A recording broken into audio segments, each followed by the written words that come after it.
오늘 우리에게 주신 하나님의 말씀, 출애굽기 20장 12절로부터 17절까지의 말씀입니다.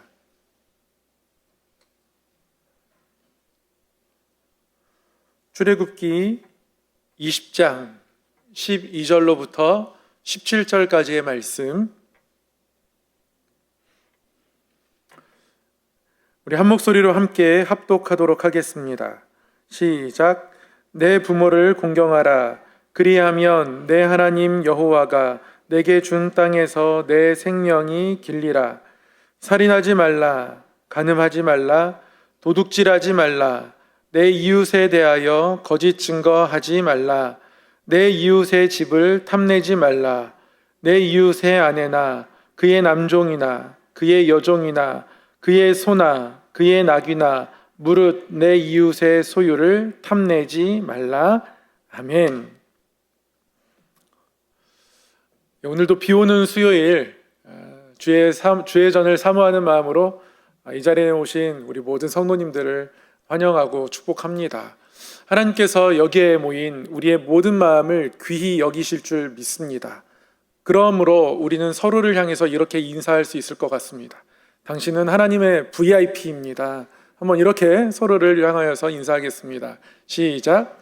당신은 하나님의 VIP입니다. 네, 하나님이 우리 마음을 귀히 여기시니까 그 말이 맞습니다. 네, 저희는 이제 수요일마다 성경 강해로 창세기부터 시작해서 연말을 향해 가고 있는데 이제 출애굽기, 연말에 어떻게든 성막까지 끝내서 출애굽기는 맞춰보려고 하는데요. 이렇게 말씀 강해를 함께 나누고 있습니다. 말씀 강해를 나누기 앞서서 한번 다시 말씀 앞에 우리가 어떻게 서 있어야 하는지 함께 나눠보도록 하겠습니다. 말씀을 배우고 말씀을 따르며 말씀에 비추어 예수님을 닮은 사람이 됩시다. 네. 늘 말씀을 배우고 또 말씀에 순종하고 따라가고 또 말씀을 하나님의 눈동자 삼아서 우리의 영적 거울 삼아서 우리의 삶을 비추어 보고 이렇게 살아가다 보면 우리가 조금씩 우리 예수님을 닮아가게 될 줄 믿습니다. 네, 출애굽기 강해를 계속 이어서 가도록 하겠습니다. 반복되는 복습, 조금은 지루할 수 있지만 이것을 시험으로 내면 또 우리가 100점은 못 맞습니다. 그래서 아무리 복습해도 지나치지 않다 생각합니다. 출애굽기엔 3가지 이야기가 있다 말씀드렸습니다. 애굽을 출발하는 출애굽 이야기, 그 다음 광야, 그 다음 시내산. 자신감이 조금 떨어지셨습니다. 명절 후유증이라고 생각하겠습니다. 출애굽 이야기에는 하나님께서 세우신 모세의 이야기와 그리고 10가지 재앙, 그리고 출애굽 애굽을 떠나게 되는 유월절 이야기가 나와 있고요. 광야에는 홍해를 건너 수르광야, 신광야, 르비딤을 지나게 되죠. 그리고 시내산에 도착해서 이스라엘 백성들은 하나님과 시내산 언약을 맺습니다.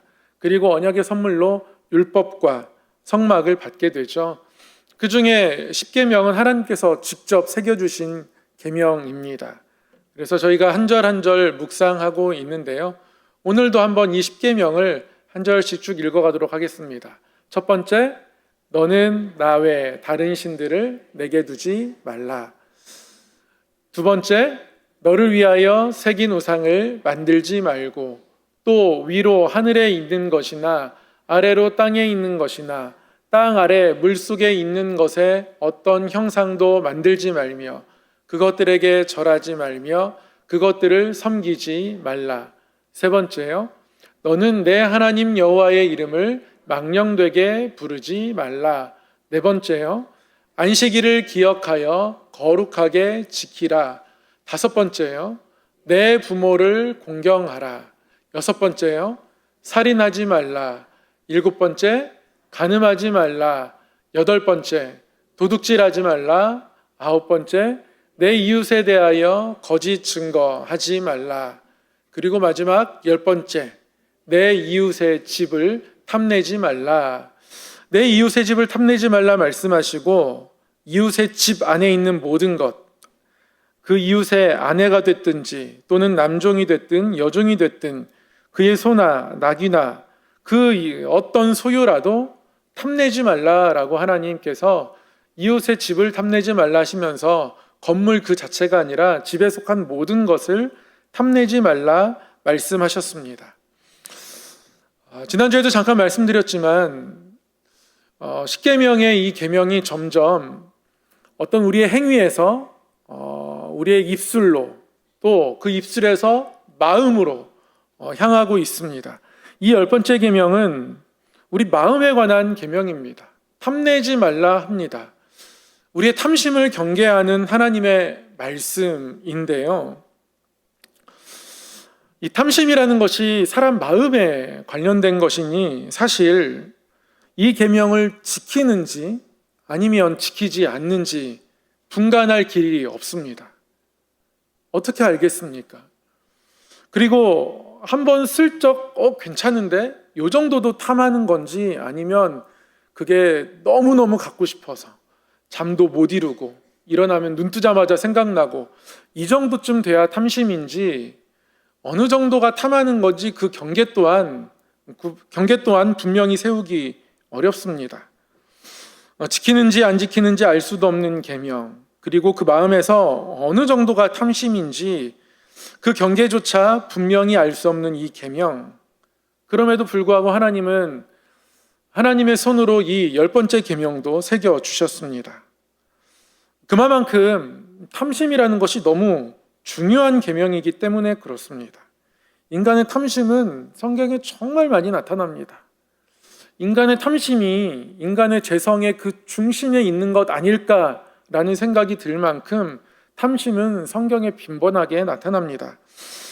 혹시 우리 성도 여러분, 인간의 탐심이 나타난 성경 이야기 하면 어떤 부분이 혹시 떠오르십니까? 출애굽기 이후는 둘째 치더라도 그래도 우리가 1년 동안 창세기, 출애굽기 강의를 수요일 동안 꼭 해왔는데요. 어떤 부분 혹시 그 안에서 떠오르십니까? 이게 또 어떤 부분 떠오르십니까? 질문하면 갑자기 이렇게 머리가 하얘지죠. 명절 후유증이라고 생각하겠습니다. 사실 수도 없습니다. 시내산 도착하기 전에 광야에서도 보면 만나 하나님께서 하루에 한 바구니, 한 호멜 거두라고 하셨는데요. 어떤 사람들은 그게 탐이 나서 2호멜 거두고 그랬더니 하루 분량 외에는 다 하나님이 썩게 하시는 그런 경험들 하게 되죠. 여기서도 인간의 탐심이 나타납니다. 조금 더 위로 올라가면 요셉을 판 형들도 마찬가지입니다. 아버지의 요셉을 향한 사랑 때문에 그것이 탐이 나서 그 사랑에 대한 질투로 요셉을 팔아버리게 되죠. 요셉 이야기 전으로 더 거슬러 올라가면 야곱이 형 에서의 분노를 피해서 외삼촌 라반의 집에 갔는데 라반이 계속 야곱의 품삯을 변경합니다. 약속한 품삯을 주지 않는 거죠. 여기서도 어떤 라반의 탐심을 볼 수 있습니다. 더 거슬러 올라가면 바벨탑 또한 마찬가지죠. 인간이 하나님처럼 높아지고 싶은 마음이 있었기 때문에 그것도 탐심의 일부가 아닐까 싶습니다. 더 거슬러 올라가면 어디까지 올라갈 수 있냐면 에덴 동산까지 올라갑니다. 그러니 역사가 시작된 이래로 탐심은 늘 존재했던 것 같습니다. 여러분, 에덴 동산에서 어떠한 일이 일어납니까? 에덴 동산의 대표적인 범죄, 누구나 다 아는 범죄, 교회 다니지 않는 사람들도 대충 아는 이 범죄, 선악과입니다. 하나님께서는 에덴 동산의 모든 것을 아담과 하와에게 다 허락해 주셨습니다. 에덴 동산 전부가 아담과 하와의 소유였습니다. 그런데 단 한 가지, 선악과만큼은 하나님께서 금하셨습니다. 선악과를 금하시고 선악과를 금하심을 통해서 인간이 하나님과의 경계선이 있다라는 것을 하나님이 상징적으로 나타내 주셨죠. 그런데 어느 날 뱀의 모양을 한 사단이 나타나서 아담과 하와를 유혹합니다. 진짜 먹지 말라 하시더냐? 이거를 먹지 말라고? 왜 이걸 안 먹지? 그 열매를 쳐다보게 하죠. 그 열매를 쳐다보니 창세기 3장 6절 말씀에 따르면 보암직도 합니다. 너무 눈에 보기에 아름다운 거죠. 먹음직도 합니다. 군침이 절로 돕니다. 그리고 이상한 느낌이 듭니다. 이걸 먹으면 굉장히 지혜로워질 것 같은, 새로운 존재가 될 것 같은, 지혜롭게 할 만큼 탐스러워 보였다 합니다. 탐욕을 일으키는 모습을 선악과가 가지고 있었다. 그래서 선악과를 바라보며 인간은 탐욕을 느꼈다라고 성경이 기록하고 있는 겁니다. 인류 첫 범죄, 죄가 한 사람의 인간을 통해서 이 땅에 들어오게 되었을 때 그 통로는 결국 인간의 탐심이었던 겁니다. 아담과 하와 안에 이 탐심이 작동하여서 결국 아담과 하와는 이 선악과, 이 열매를, 하나님이 금하신 이 열매를 따먹게 됩니다. 아담과 하와가 왜 이 탐심에 이렇게 주저없이 지배당하고 말았을까? 이런 질문을 해봅니다.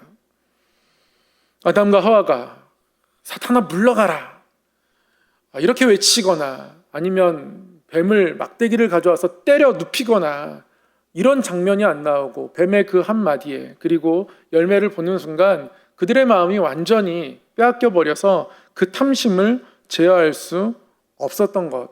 그 이유가 무엇일까 고민해 보게 됩니다.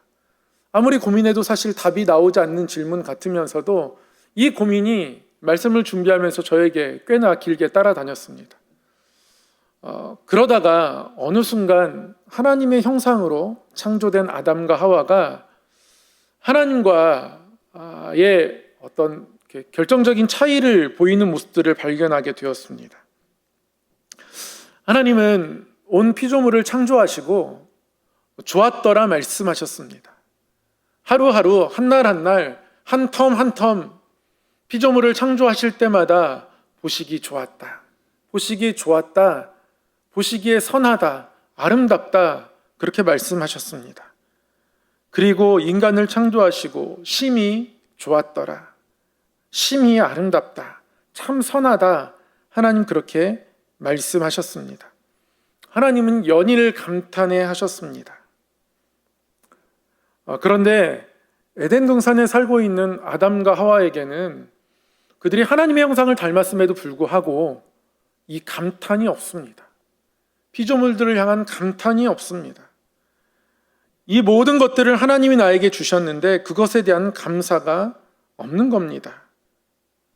뱀은 그 틈을 파고들어 그들을 감히 하나님과 비교하게 합니다. 이것 먹으면 너희들도 하나님처럼 지혜롭게 될 수 있다.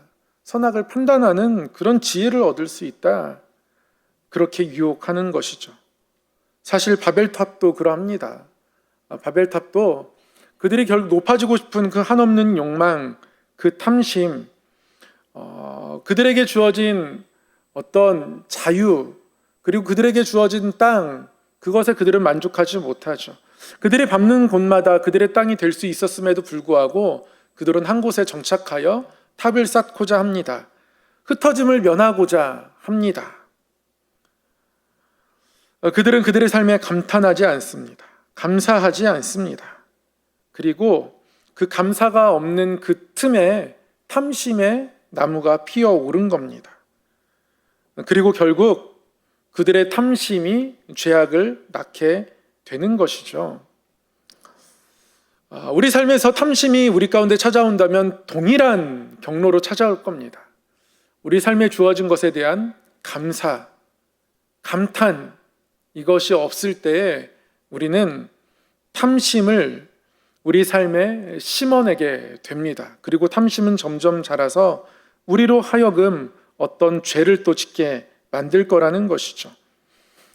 우리 삶에 감사를 막는 많은 것들이 있지만 가장 우리 삶에서 감사를 막는 큰 역할을 비교라는 것이 한다고 할 수 있습니다. 이 비교라는 것이 인간을 굉장히 탐욕적으로 만듭니다. 저희 아버지는 이렇게 용돈을 주실 때에 저희 아들과 딸에게 조금 차등 지급하십니다. 어릴 때부터 그랬습니다. 그리고서 지금은 고등학생이고 중학생이니까 조금 돈 쓸 일이 다르니까 오빠가 조금 더 많이, 딸은 조금 더 적게 이렇게 용돈을 주십니다. 용돈이 생긴다는 건 굉장히 좋은 일이에요. 그런데 저희 아버지가 저희 아이들에게 용돈을 주실 때마다 늘 저희 둘째는 속상해합니다. 없던 용돈이 생겼습니다. 이번에도 용돈을 받았어요. 아주 많은 용돈을 받았습니다. 플러스 얼마 되었지 않습니까? 그런데 늘 오빠가 더 받는다는 거 알아요. 그래서 받을 때마다 속상합니다. 그래서 그 간극을 늘 저희 부부가 메워줍니다. 그 차이만큼 꼭 채워서 줍니다. 그래서 같은 금액을 만들어서 줘요. 이렇게 하지 않으면 불행해 하거든요. 속상해 하거든요. 비교를 통해서 그 불행을 느끼게 되는 거죠. 그러나 우리는 정말 때때로 많은 비교를 합니다. 우리 삶에서 비교는 늘 일상이고요. 지금은 비교를 핸드폰을 통해서 정말 쉽게 할 수 있습니다. 자기 자랑을 잘 하는 것이 능력처럼 여겨지는 시대가 되었습니다. 많은 사람들이 자기가 즐기고 있는 것, 좋아하는 것을 핸드폰을 통해서 자랑합니다. 그러다 보니 누군가는 상대적인 박탈감을 느끼게 되죠. 점점 자족하기 힘들어지는 구조로 우리는 살아가고 있습니다. 이렇게 비교를 많이 하다 보면 그 비교하는 마음에는 탐심이 생겨나게 되어 있습니다. 부탄이라는 나라 혹시 들어보셨는지 모르겠습니다. 아주 작은 나라인데요. 한간에 부탄은 행복지수가 굉장히 높은 나라로 알려져 있습니다. 제가 아무리 찾아봐도 어떤 단체가 어떤 방법으로 조사했는지 모르겠지만, 그래서 이 결과를 얼만큼 신뢰해야 하는지도 모르겠지만, 그럼에도 불구하고 우리나라 주요 일간지라고 하는 곳에서 소개되니 그래도 어느 정도 공신력은 있겠다 싶습니다. 2011년 부탄이라는 나라의 행복지수가 세계 1위를 했답니다. 그런데 그로부터 8년이 흐른 2019년 조사 결과에서 부탄이라는 나라의 행복지수는 95위를 기록했다고 합니다. 그야말로 나이아가라 폭포처럼 뚝 떨어졌습니다. 그야말로 에버랜드에 있는 그 청룡열차처럼 아래로 곤두박질 쳤습니다. 그 이유를 기자는 그렇게 분석하더라고요. SNS. 부탄은 자기들끼리 자기의 나라에서 그렇게 살아갈 때는 행복하다 느꼈습니다. 그런데 SNS를 통해서 온 지구가 하나로 연결되었습니다. 이제 비교 대상은 내 옆에 살고 있는 내 이웃이 아니라 저 나라 밖 그 어느 누군가가 내 비교 대상이 되고 있는 거예요. 그러면서 점점 불행해지기 시작합니다. 우리나라가 가난하구나. 우리의 삶이 윤택한 것이 아니구나. 점점 그런 생각을 많이 갖게 됩니다. 그렇게 비교를 통해서 이들의 행복지수는 아래로 뚝 떨어졌습니다. 이들의 삶에 엄청난 큰 변화가 있는 것은 아닙니다. 삶의 모습은 그대로입니다. 그런데 그 비교를 통해서 이들의 삶의 행복지수가 그렇게 아래로 뚝 떨어지게 된 겁니다. 비교는 그렇습니다. 그럼에도 불구하고 우리는 끊임없이 비교합니다. 아까 창세기에 나타난 어떤 탐욕의 모습들, 탐심의 모습들, 그것이 죄로 나타난 이야기들을 몇 가지 말씀드렸습니다. 보면 결국 요셉이 형들에 의해서 노예 상인에게 팔리게 된 것 또한 그들이 비교하기 때문이었고, 그 비교 때문에 그들 마음 가운데 탐심이 생기게 된 겁니다. 이렇듯 비교는 우리의 삶을 감사하지 못하게 합니다. 감탄하지 못하게 합니다. 우리는 오히려 비교하기보다는 하나님이 나에게 주신 은혜가 어떤 것인지 늘 헤아려 보아야 합니다. 하나님 앞에서 우리 삶을 비추어 보아야 하고, 하나님과 나와의 관계가 가장 중요해야 합니다. 그러면 감사하며 살 수 있거든요. 그러면 감탄할 수 있거든요. 그런 모습들이 우리 가운데 있을 때에 탐심의 자리가 우리의 삶에서 설 자리를 잃어갑니다.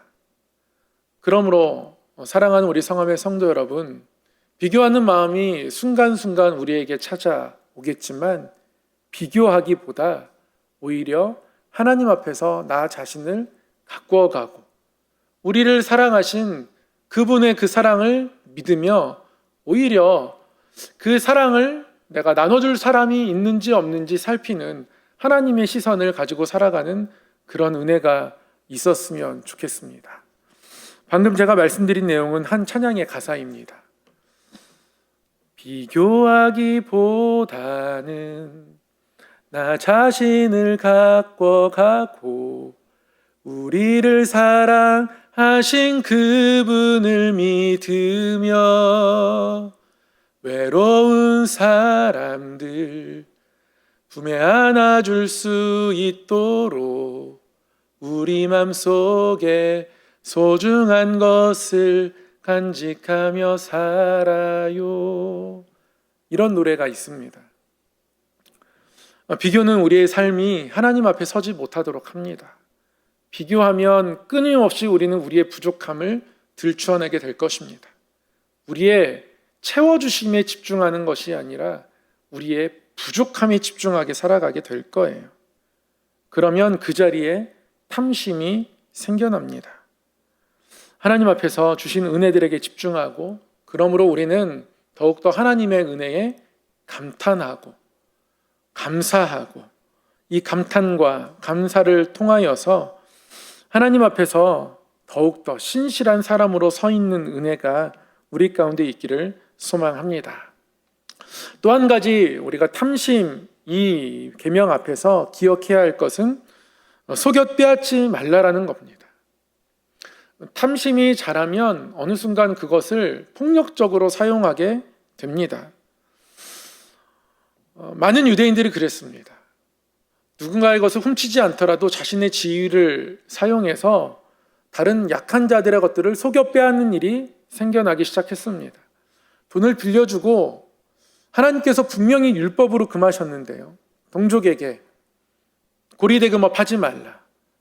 가난한 자들에게는 절대 이자 붙이지 말라. 하나님은 율법서를 통하여서 그렇게 율법을 정하여 주셨음에도 불구하고 이스라엘 백성들에게 그런 모습이 점점 많아졌습니다. 그래서 후대에 율법을 가르치는 랍비들은 이 10번째 계명, 이 탐심, 마음에 관한 것이어서 이들이 지키는지 지키지 않는지 도무지 구분되지 않는 거예요. 그래서 후대의 랍비들은 이 탐심의 계명을 속여 빼앗지 말라라는 가르침으로 구체적으로 바꾸어 가르치기 시작했습니다. 이 탐심은 결국 누군가를 속여 남의 것을 빼앗는 것으로 이어질 테니 그것을 조심하라 이렇게 가르치는 겁니다. 랍비들 뿐만 아니라 예수님도 그렇게 가르치셨더라고요. 어떤 사람이 예수님께 달려왔습니다. 그리고 그 앞에 꿇어앉습니다. 꿇어앉아서 예수님께 이렇게 묻습니다. 선생님, 내가 무엇을 하여야 영생을 얻겠습니까? 이때 예수님께서 계명을 잘 지켜야 한다라는 의미로 네가 계명을 알고 있으니 살인하지 말라, 간음하지 말라, 도둑질하지 말라, 거짓 증언하지 말라, 그리고 속여 빼앗지 말라, 내 부모를 공경하라 하였느니라. 네가 계명을 알고 있다. 그 계명을 잘 지키는 것이 중요하다라고 예수님 대답하고 계시는 거죠. 이 예수님의 대답에 인간과 인간이 이 땅을 살아가면서 지켜야 하는 6가지의 계명의 내용이 나옵니다. 예수님도 당대의 랍비들처럼 이렇게 가르치십니다.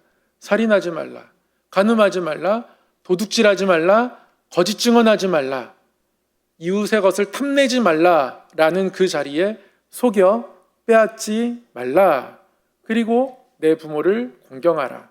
가장 큰 계명이어서 제일 뒤에 말씀하신 것 같아요. 이렇게 예수님께서 십계명을 다시 한번 예수님을 따르겠다 달려와서 예수님께 무릎 꿇는 이 사람에게 이야기하죠. 이 사람이 예수님의 이 계명을 읊어주시는 이야기를 듣고 저는 이거 잘 지켰습니다 라고 대답합니다. 그때 예수님께서 그 사람에게 다시 한번 말씀하십니다. 21절의 말씀에 보면 예수님께서 그에게 뭐라고 말씀하셨냐면, 예수님께서 그를 보시고 사랑하사 이르시되, 그러니까 사랑하는 마음으로 말씀하셨는데, 너한테 한 가지 부족한 것이 있다. 그것은 가서 내게 있는 것을 다 팔아 가난한 자들에게 나눠주라 라는 것이었습니다. 이 사람이 자기 소유를 가난한 자들에게 나눠주라 하니 이게 큰 부담으로 다가왔습니다. 예수님께 달려와서 무릎 꿇고 예수님께 질문했던 이 사람이요, 예수님이 자신의 소유를 가난한 자들에게 나눠주라 하니, 그러니 슬픈 기색을 띠며 돌아갔다 라고 마가복음 10장은 기록하고 있습니다. 슬픈 기색을 띠며 돌아갔다 합니다. 물질을 사랑하고 있는 겁니다. 그래서 그 사랑을 놓을 수 없는 것이죠. 물질이 쌓여지면 쌓여질수록 그렇습니다. 그래서 물질을 너무너무 사랑하게 되면 결국 속여 빼앗는 것, 나의 노동력에 비해서 너무 큰 이익을 취할 수 있는 고리대금, 이런 것까지 일삼게 되는 겁니다.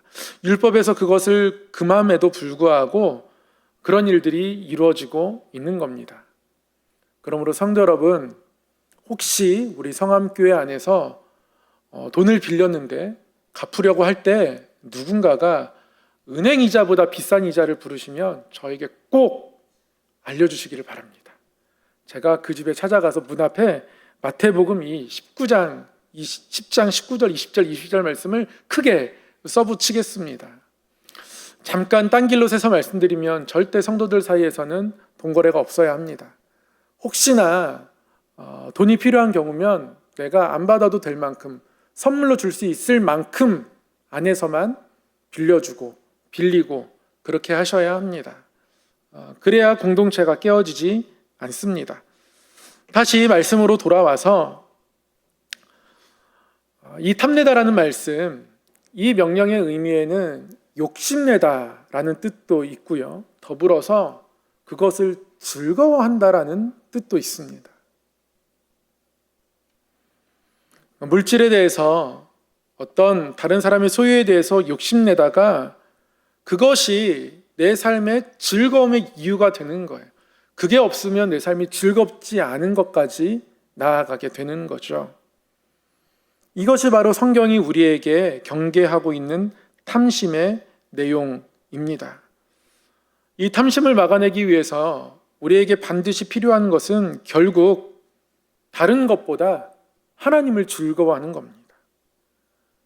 우리가 하나님을 즐거워하는 것, 하나님과의 사귐을 즐거워하는 것, 하나님의 말씀을 즐거워하는 것, 이것이 탐심으로부터 우리의 마음을 지키는 길입니다. 근데 이 하나님을 즐거워하는 자리, 이러한 영적 성숙에까지 이르기 위해서 하나님의 은혜도 필요하고요, 우리의 의지와 결단도 필요합니다. 그게 단번에 되지는 않습니다. 하나님 앞에 예배하는 자리, 찬송하는 자리, 또 내가 매일 말씀을 묵상해야지, 하루 1분이라도 5분이라도 말씀을 읽어야지, 이러한 결단들을 의지적으로 지켜가야 합니다. 하나님이 은혜 주시는 대로만 하면 되지 라고 하면 인간의 마음은 연약해서요, 무너질 수 있습니다. 하나님께서 우리에게 부어주시는 은혜, 그리고 우리의 의지와 결단, 이 모든 것들이 합력하여 선을 이루는 겁니다. 그래야 우리가 성숙함에 이르러서 하나님을 즐거워할 수 있습니다.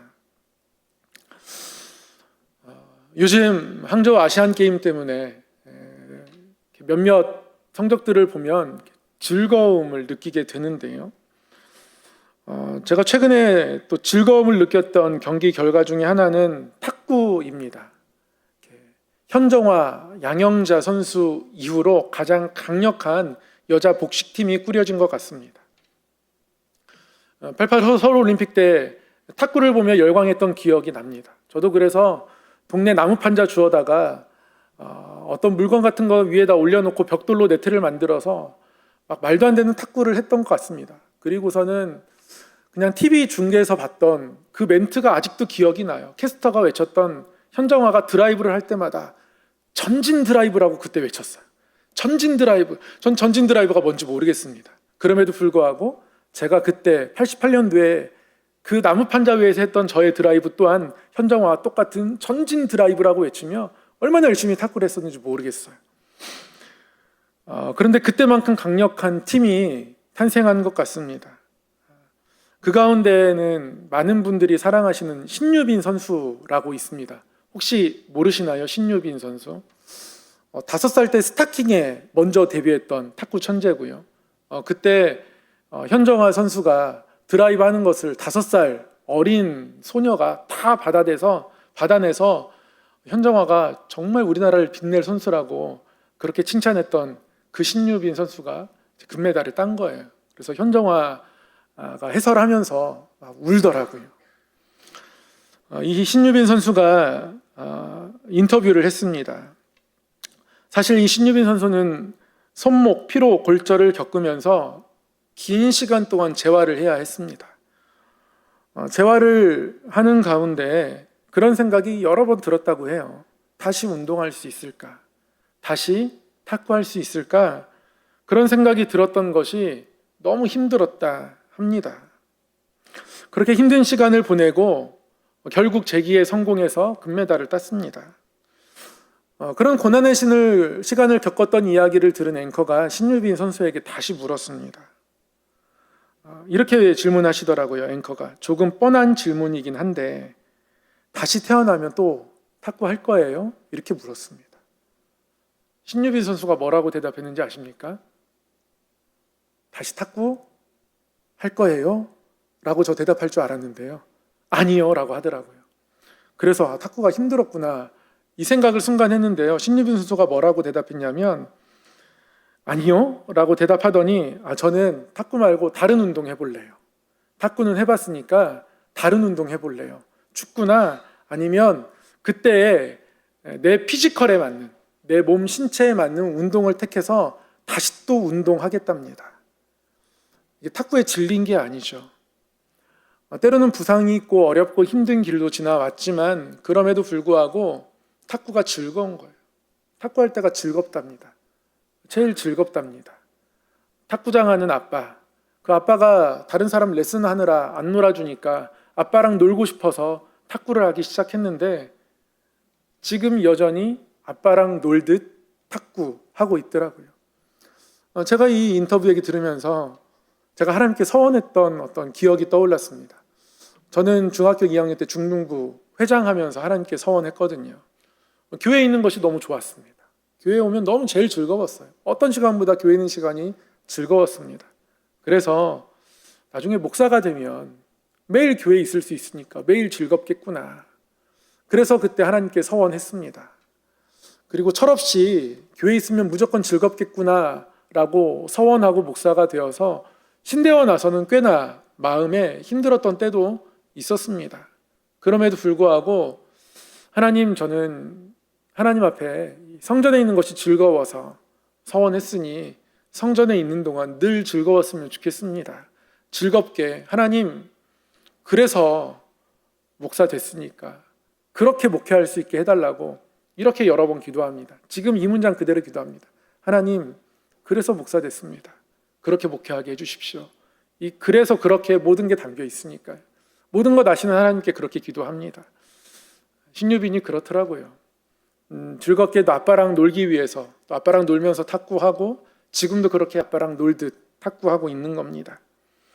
우리가 삶을 그렇게 살아가면 하나님을 즐거워하며 하나님 주신 것으로 만족하며 살아가면 우리 삶에는 탐심이 자리할 수 없습니다. 우리 사랑하는 성함의 성도 여러분, 무엇으로 즐거워하십니까?